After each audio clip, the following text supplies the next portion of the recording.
Today I'm thinking a lot about intention versus impact and how that relates to our perfectionism purity culture and the ability to recognize our own mistakes and how harmful all of those things in conjunction together can be. When we're taught that it is not okay to make a mistake, then how do we notice the impact of our actions when we only are taught to see how good our intentions are? Hi, I'm Sunflower. I am the artist behind the Curious Little Frog channel and the Curious Little Frog studio. I am a disabled painter, and the tenets here at Curious Little Frog are built on unconditional love, mutual aid, harm reduction, and of course, curiosity.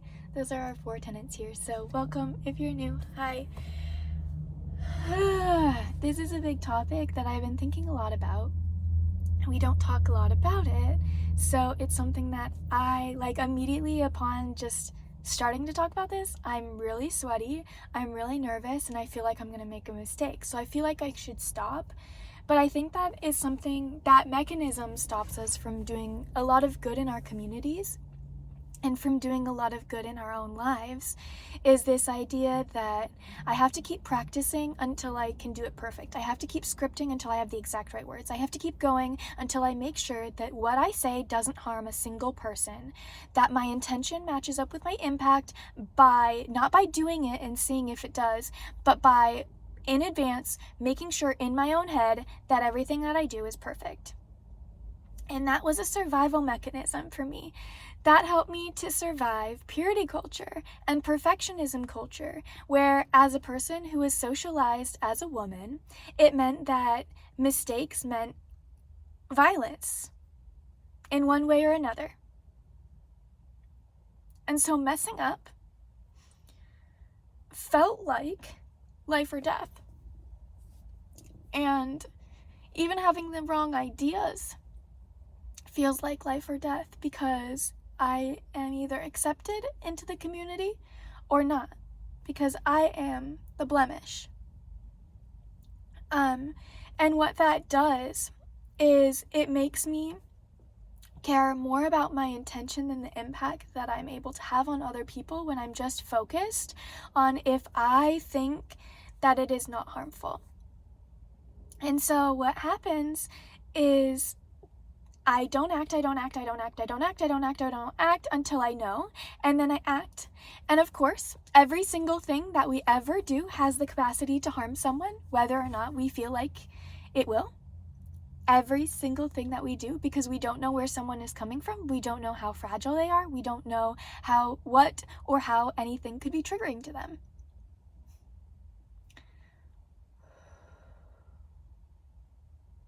I'm triggered right now talking about this. Because I want to be perfect. I want to say this to you in the perfect way, so you understand it perfectly, so you have no harm, so there's no confusion, and so you walk away with this with the perfect understanding, and you go and you do harm no more. But that's not realistic, is it? Because like I said, every single time we do something, there is always the potential for the impact to be harmful to somebody. And so I think just another way, another perspective to look at it. I don't need to keep looking for better. That's going back to perfection and purity. A way that allows for harm to be taken into consideration is if the intention doesn't matter as much as the impact of my actions. So lately, what I've been trying to do, instead of, let's be honest, I'm still doing the purity perfection thing because I'm not making YouTube videos until I feel like it's perfect, but I digress. I also don't know what that means. I just have heard people say that. Okay. Lately, what I've been trying to do is just start noticing my actions. Because what I put so much focus into is my intentions and not even what my actual actions are. So right now, what I'm trying to notice is, what am I actually doing? Because what I'm capable of, what my impact is, all of that is based on what I'm actually doing. So why would I track the things that I think I'm doing in my head when what I think I'm doing and what I'm doing are always going to be two separate things? They're always going to be different. What I think I'm doing, what I'm actually doing, two different things. How do I know what I'm actually doing? I write it down. I start taking notes. I've been taking so many notes on what I'm actually capable of doing and the ways that I'm doing that, the ways that I see it impacting myself and others. And that has been a very good first step. Just noticing, bringing my actions into conscious awareness. What am I acting on? What am I doing? What am I doing? Okay? And then impact. What do I do? And how does it cause ripple effects in other people? I consider myself an empath, whatever you want to call that. I feel other people's feelings deeply when I see them having them or can recognize what they are feeling. And so I often try not to hurt people, or I put so much intention into not doing things because I don't want to feel the feelings of witnessing me hurting somebody. It doesn't feel good to harm somebody else. I would rather be defensive about my intention and be like, but I didn't mean that, but I didn't mean it like that, because that is what I was taught, is that my intention mattered more than my impact. Well, not mine, because my intention didn't matter more than my impact. The people around me, their intention mattered way more than their impact on me. And so I had like very weird programming because my intention didn't matter. All that mattered was my impact. So all I cared about was how I made other people feel, even if I can't control that. Okay, another tangent. We'll work on that later. I'm gonna take a drink of water. We're in this together. Thank you for being here with me so much. I appreciate you processing this with me because it is emotional labor. We're both doing emotional labor right now. That's why it's hard. That's why these videos are not very easy to watch. That's why it's hard to stay attentive, and why it's good, if you're doing stuff like laundry, chores, and stuff like that, creating. I'm really proud of you because you're doing emotional labor while you do physical labor. That's a lot. Anyways, okay, pause.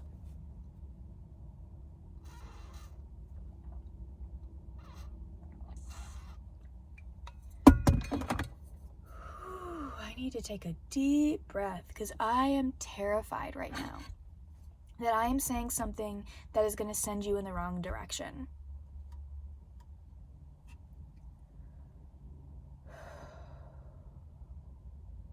Okay, so I've been noticing my actions and trying to notice my impact and trying to ask what my impact is. And what I've noticed is that when I care more about my impact than my intentions, I'm actually acting closer to my intentions anyway.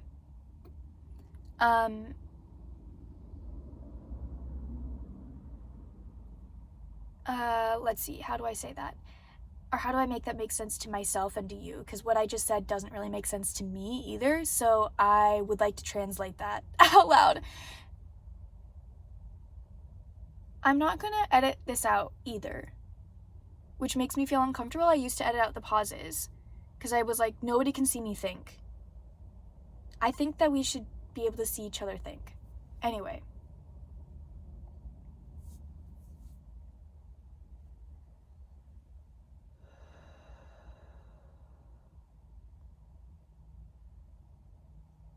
My intentions are the tenets that I talked about in the intro. I want to be acting in unconditional love. I want to be reducing harm. I want to be using mutual aid to lift each other up in equitable offerings to each other.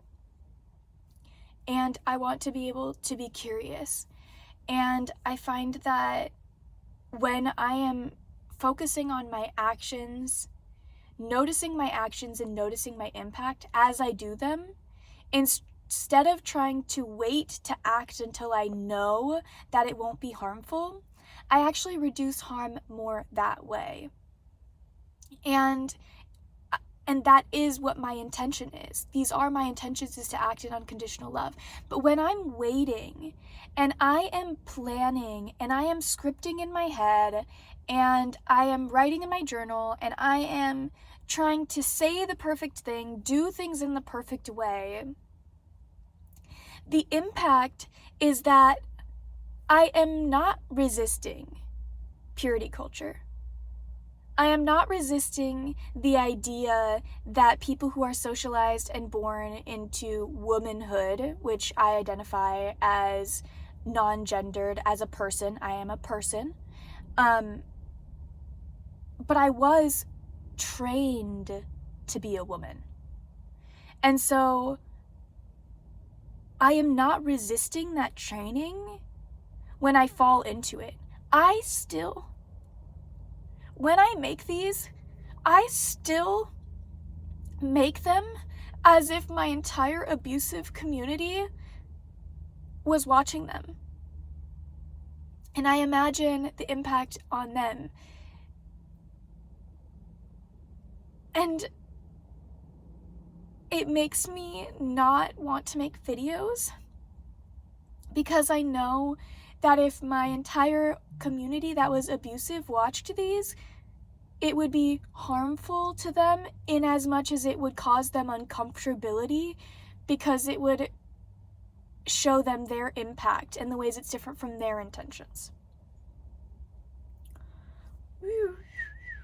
So, in not allowing myself to impact people around me, whether in a positive or a negative way or a neutral way, I am actually just holding to the tenets that I'm trying so hard to leave, which is purity culture, which is I'm supposed to do the emotional labor so that other people around me don't have to feel uncomfortable feelings. I am supposed to do everything so that nobody else has to be in pain. So when I'm focused more on my attention than impact, I am just kind of backsliding. And I don't want to do that anymore. Not because I want to be perfect, although part of it's because I want to be perfect still, but because my main thing that I want to do is to resist. I want to resist purity culture. I want to resist the idea that if I don't say the right things, I'm going to get in trouble by the person on the other side of that screen. And so I'm going to speak, and if I impact you in a way that you do not appreciate, I want you to tell me about it.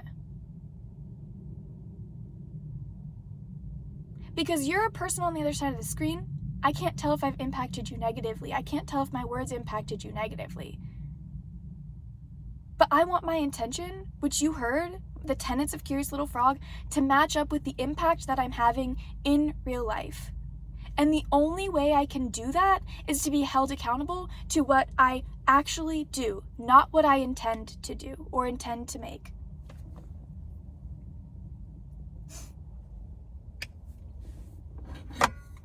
And so I'm also having a really hard time when I know the intentions of other people, but their actions are harmful to me.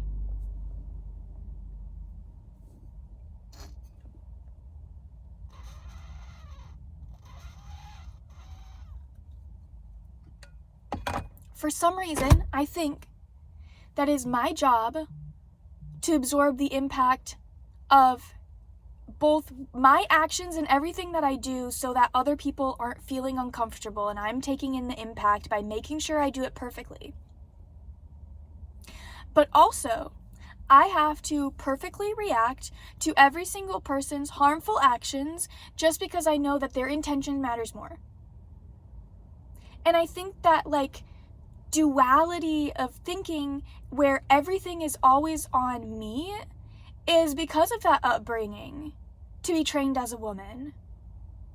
Because women or people who are socialized as women, or feminine people, or people who are under misogyny, or just minority groups in general, any amount of minority groups, women being a very big one, and then there's queer, disabled, people of color, obviously deal with this even in a bigger framework than me, where intentions and impact for different people are supposed to be treated differently. Why can we have a president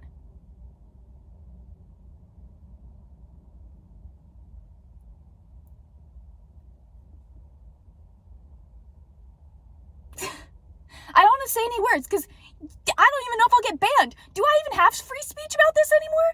I don't know. How come that guy is in the biggest seat of power in our country, which isn't even ours, and I'm afraid to talk about intention and impact of harm in my own community and on my YouTube channel? I'm afraid to be the bad guy?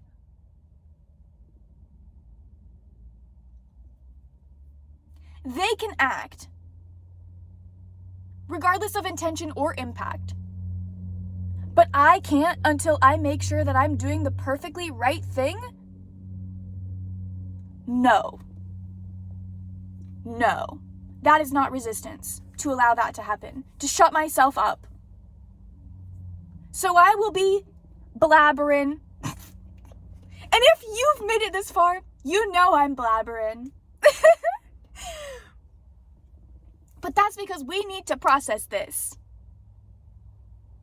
We need to process that there are entire groups of people who say they have good intentions and their impact is killing so many people.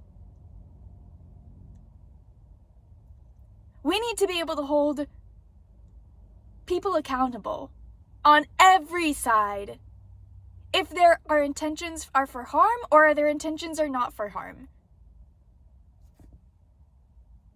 And it's hard to notice the impact when we're taught to not notice the impact. We're trained to not let it hurt us. And so yeah, I'm struggling what to do when people's impact harms me, and then I teach them how it harms me, and then they're defensive and about their intention when I'm telling them that their impact was not their intention and that I experienced real harm. And then they want me to do the emotional labor of resolving the harm in myself. And I can do that. I have lots of tools. I've talked about them on my channel. That's what I do. I'm really proud of myself that when I am harmed, I actually can heal myself a lot of the times now. Because I was harmed so many times and was forced to heal myself so many times without resolve from the other person who impacted me, without accountability. I can do that. But I do that by holding myself accountable to my tenets, to my actions. So I've been dealing with impacts of harm and people not seeing them and not resolving them and me resolving them in myself. And then feeling like if I make boundaries, I'm the bad person. If I protect myself from their patterns, that means I don't love them. Who taught me that? The people who wanted me to keep being harmed by their patterns so they didn't have to change them. No. So, I'm deciding that in the cases of those times when people don't want to address their impact with me, or the impact versus whatever. You understand what I'm saying? I hope by this point. I'm just trying to get through this concept to process it. Man, this video is different. Thank you everyone who's still here. I'm so sweaty. Literally, you can't see this, but there is sweat dripping down my body. Like literally dripping down my body because that's how fired up this concept makes me and how frustrated I am because I don't know how to process it because there's so much from my past life that is just seeping into my head that's making up a bunch of different rules that don't even exist, but people can exist without rules at all. There's genocides happening, and I'm afraid of talking about people hurting my feelings because I think I should have the impact of that on myself. No. How could I hold people accountable for great harm if I cannot hold them accountable for the small harms that they're doing to me? Okay, I'm getting dysregulated because this topic is dysregulating to me. The things that are happening are dysregulating to me. Resolving things on my own is dysregulating to me. But I have the tools. I have the language to talk about this. I have the ability to process this, and so I'm going to, on behalf of me and everyone around me.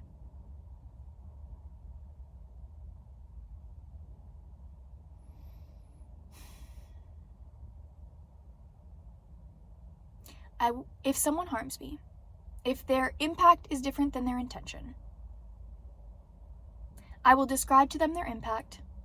If they defend their intention when I describe their impact, that's another harm that I have to resolve, and therefore they are not able to be held accountable by me because they cannot see what they did, so they cannot be held accountable by me, and therefore I have to make boundaries to protect myself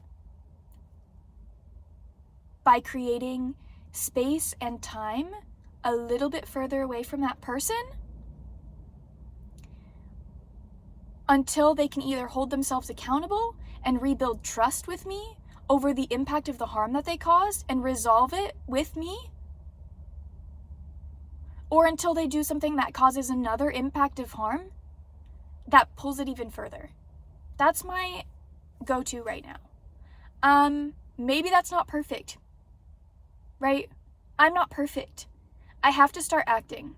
I have to start acting on behalf of noticing my emotional labor, noticing the ways that I'm giving my energy to people that I do not give energy to myself. I'm very good at emotional labor and processing. And that is because I was forced to do it for everyone around me and to resolve everyone's issues inside of me for my entire life. I am allowed to use that skill that I built to not only notice when other people are harming me, hold them accountable, make boundaries, or build new trust, and use that skill that I built on myself. So that's what I've been doing. I've filled 2 journals in the last 2 months, and I'm processing a lot, and I'm certain that all of that is going to come out in the next YouTube videos that I'm making. But for now, that is what I have to say about intention versus impact. And maybe it's not perfect. Ooh. I'm working on it. I'm working on being myself. I'm working on telling you how freaking sweaty I am. Also, I censored myself for a bad word because I was like, what if there's kids watching? I don't know if this is a channel for kids. I really don't know. But my mind was like, see, you're so harmful. You're willing to swear on your own YouTube channel. Wow, sinner. Anyways, I'm going to keep acting and noticing what I'm doing and noticing the impact that it has when I can, and being held accountable to the impact that it has when I can't notice, because I won't be able to notice all of the patterns because I don't have every perception of every single person in the world. People will have to tell me. Sometimes. That's scary. That's scary. And I get to decide how to react when people tell me about the impact versus my intentions. I don't want to be defensive. I want to be curious. I want to reduce harm. I want to do it in unconditional love, which is a healthy love, a protective love of myself and others. And the last tenet is mutual aid. I always get really nervous about this part because I'm still so afraid of admitting that I need help and I was told that asking for money is bad. So, whatever. People ask for money for their political campaigns, where they're going to lie and manipulate people. I am asking for money for food and housing and basic security. A lot of the people in the mutual aid in my descriptions are asking for the same thing. I'm adding a new mutual aid opportunity in my description that I usually have. If you look in my description a lot, you'll see that usually it's the same ones over and over. But I'm adding my friend Karma because I just recently watched their update on their health and their asks for their needs with healthcare as their disabled journey progresses. And first of all, so proud of them for making that video. It will be linked in the description as well. But also, telling people what you need and not receiving it, the impact is huge on your emotions, and it makes it so hard to ask for help, to constantly hear no. And so I want to uplift Karma by just mentioning how brave, how awesome my friend is for asking for help, and asking for help myself because of the ways that Karma inspires me and that other disabled people inspire me, that asking for myself shows every single disabled person that it is okay to ask for help when we live in a society that is purposefully creating oppression for disabled people. More than just disabled people, but also for disabled people. So if you have abundance that you want to share and only that you want to share, all of those links will be in my description. And thank you so much for being with me here while I process this.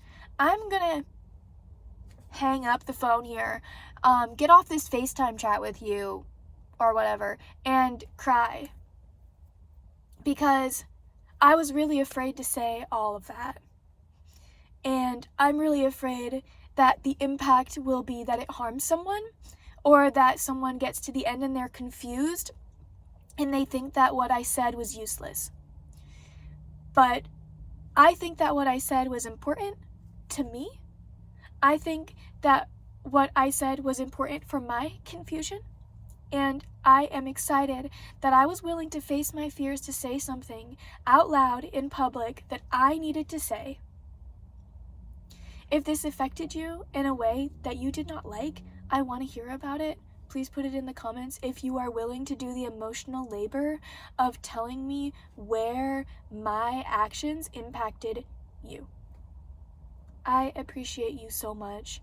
I love me, and I hope that you love you, and I hope that today we can both love ourselves just a little bit more, because that will change the world.